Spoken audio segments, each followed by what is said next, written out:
Mencegah yang terburuk jadi pemimpin. Sekali lagi, mencegah yang terburuk jadi pemimpin.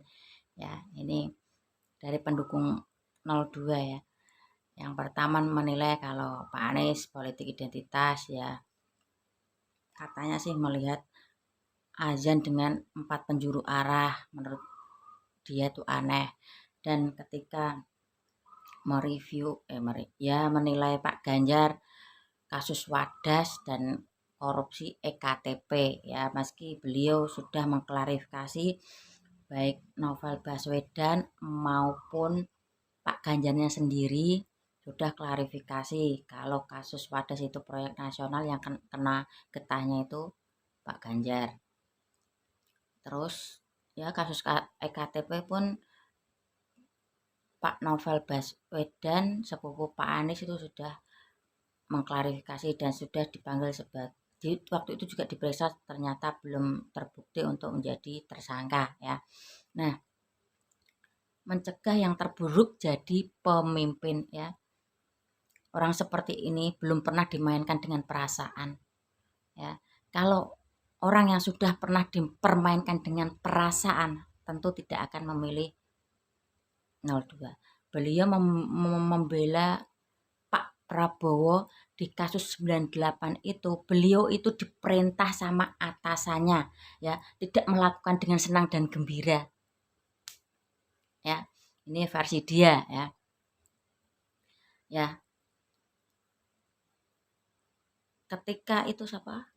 Budi Ari apa siapa itu ya, yang ada aktivis itu 98 masuk ke kubunya 02, Capres 02 bilang ini, minta maaf kepada mereka berdua ini dengan kata-kata, maafkan saya dulu, saya mengejar-ngejar Anda karena kalian bandel sih. Ini yang masih hidup, sedangkan yang sudah ya, apakah ada pertanggungjawabannya ke pihak keluarga? Apakah minta maaf kepada keluarga?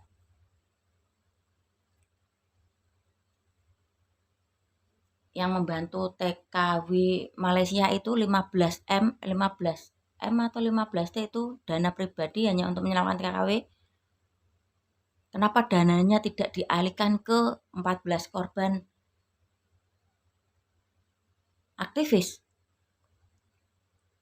Ada kabar menyumbang apa itu, Palestina berapa miliar itu.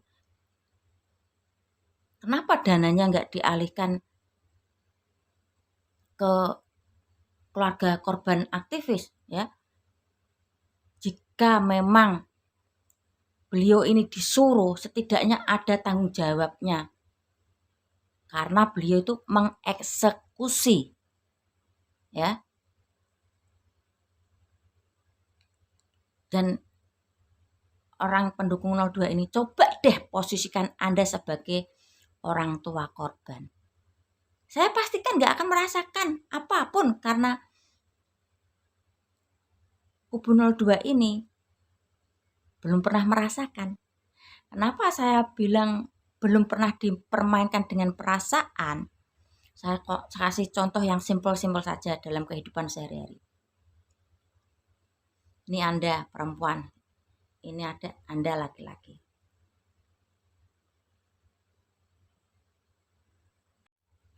Ini Anda perempuan, ini Anda laki-laki.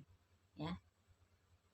Ini laki-laki ketika menyukai Anda tolak dengan mentah-mentah. Nah, kehidupan beberapa tahun yang akan datang, ini sudah berkeluarga, ini sudah berkeluarga.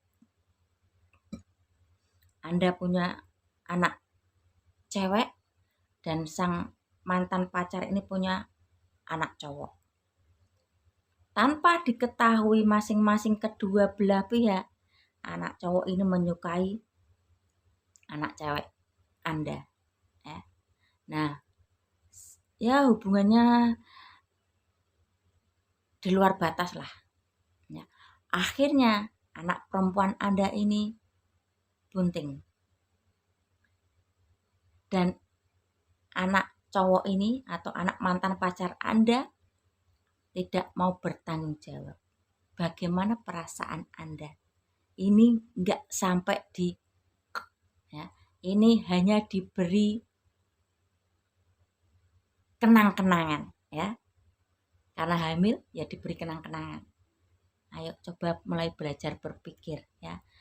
Ini rumusnya permainan perasaan ya. Permainan perasaan dan pertanggungjawabannya mana. Oke. Kembali lagi, meski beliau tidak melakukan dengan senang dan gembira, kata kubu 02. Tapi ada pihak keluarga yang sampai saat ini melakukan aksi kamisan hanya untuk menuntut dan bertanya di mana keluarga mereka yang diculik di era 98.